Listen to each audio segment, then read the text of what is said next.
Well, visual artist Razia Myres started on her giant oil painting in 2018 and only came to completion during the period of 2021 during the July unrest. The painting, titled "Cry, Our Beloved Country," depicts the face of an African woman in a forest with large trees and illuminating light piercing through the darkness, which reflected the state of the country at the time. Well, she joins us now to tell us more about this painting a year on after the 2021 July unrest and what that painting signifies for South Africans today. Well, Razia, thank you so much for joining us this morning on the Weekend Report. I mean, you started the oil painting in 2018. What was it about the events of last year's July unrest that sort of compelled you to finish that painting? Well, we were going through a very dark period in the country, with the KwaZulu-Natal protests and the Gauteng. So what I decided to do, it made me relook at that painting, and I decided to put more emotion into the embodiment of that female portrait that I was trying to portray, the hope, and we want to see more hope in this country. So with putting her in a forest with large trees and having those, light illuminating or areas of light, I was trying to show that we still can have hope in this country. I had crops there as well, and I put her in a sluice that also depicts, the townships and the situation where we have so much opportunity with these crops, and showing that, South Africa is a land full of resources, but it's misused, and it doesn't get to the people, on the ground level. And hence me, wanting to show the embodiment of this African woman and portraying her as our country, and what a beacon of light could look like. When we look back on the scenes of the July unrest, Razia, they're very harrowing scenes. I mean, not just the violence that was meted out that we saw, the looting, the destruction of people's livelihoods. And then, of course, it was, the racially motivated attacks out in Phoenix, the community of Durban. And so I can understand drawing on that darkness, but very little hope was, shared or signified at the end of that particular period in our history. What hope are you at least hoping that South Africans can hold on to by looking at your painting and enjoying what it has to represent? I think, when it starts with the leadership of our country, we need to, us as South Africans, come together and actually stand up and say, if the leadership needs to change, the hope, we can all hope, but, if it's not driven from the top, how does one, and that's what I'm hoping for, that a strong leader will arise and that we will be able to look at someone, that we're able to take this land and this country into a more positive, create more resources, create more jobs, create more opportunities. We have so many amazing young and talented young people out there. And it's going to, our country is not in the state that it can be. And we've always,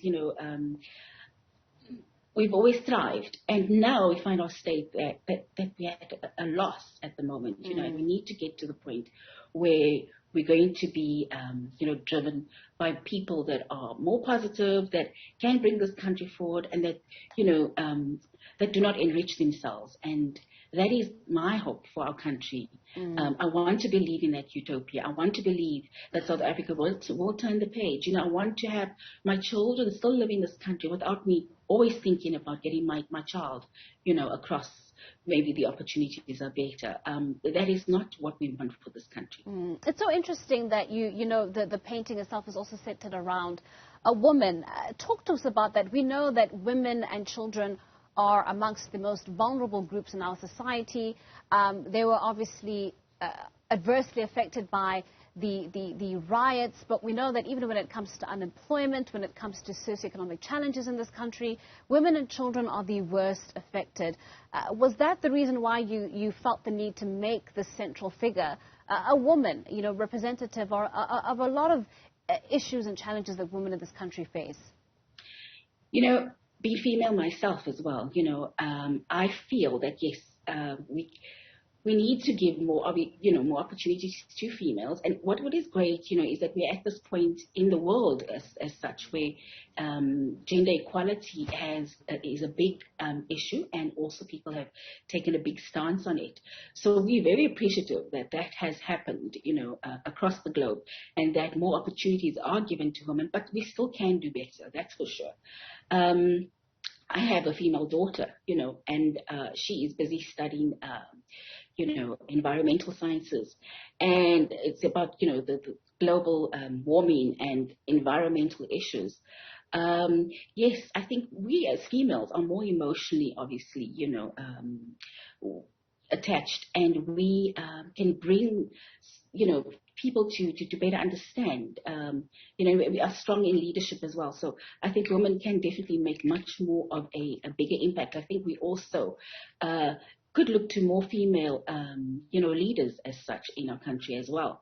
And I think it's still not where it should be, in terms of our numbers and how our representation is being handled. But yes, it's time that narrative does change. It has been, but we can definitely still do more. Cry, the beloved country, is such an evocative title, because I think it touches on 2 points at the same time. While you're acknowledging sort of the pain that South Africa and South Africans are going through as a country, you're also acknowledging the potential that the country has. It almost feels as if we're always at this point. At the dawn of our democracy, we're at this point. Some 28, almost 30 years later, we find ourselves at another critical turning point. When people engage your artwork, are you trying to encourage them to think about the potential, or to think about, where we find ourselves as a country? Where are you hoping that we sort of, focus our attention to and start working towards? Well, when I started the painting, at that, and the time was so, volatile in our country, I knew that I needed to make a large enough painting to have a big enough impact. And embodying that woman specifically again, I needed some glimmer of hope. And that was why I said, yes, we are in this current state where we often find ourselves in this country, but are we going to then stick with a negative narrative? But, there should always be some beacon or glimmer of hope that, and an opportunity to change and turn things around. And that's what those light beams that piercing through the forest is where I was trying to, and a lot of my work as well has a deeper meaning, but there's always the positive side of what can come from something like a dark period. I think we all want the best for this country. I think none of us want to stay in the current position, we're currently in. And if we can collectively, I think South Africans need to stand more together. Mm-hmm. And I know so many of us want so much more for this country. And if that could only happen, and it could be a collective, stance, then I say, we're heading for great times, but we've got to do something to change that. And the role, Razia, of art and artists in making, political statements about the situation that a country finds itself in. I mean, what role do you think art is playing, or can be, a possibly bigger role that art could be playing in helping South Africans, as you say, to gather, to mobilize, to come together as a collective and make the changes that need to be made? Yes, I think artists have a great opportunity, because artists are there to show, or, to give more hope and give more inspiration. At that particular time, we weren't given the opportunities. The creative industry was obliterated at that time. Mm. My peers, we were all suffering because galleries were closed. And now our hope now is back online, and we are still now being able to give that opportunity again. Right. And I think auctions as a way of creating funds, of helping to assist the needy and poor.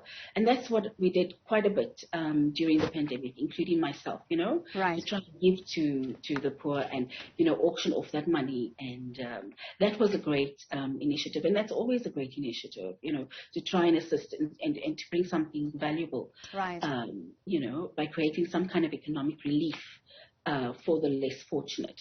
Well, But Razia, yes, unfortunately, we have run out of time, but thank you so much for joining us on the Weekend Report and just talking to us about your perspective on the riots and your artwork, depicting a very difficult time in our period, but also giving us a glimmer of hope. That was visual artist Razia Myres talking to us there about her artwork, Cry the Beloved Country, talking to us about the July unrest there.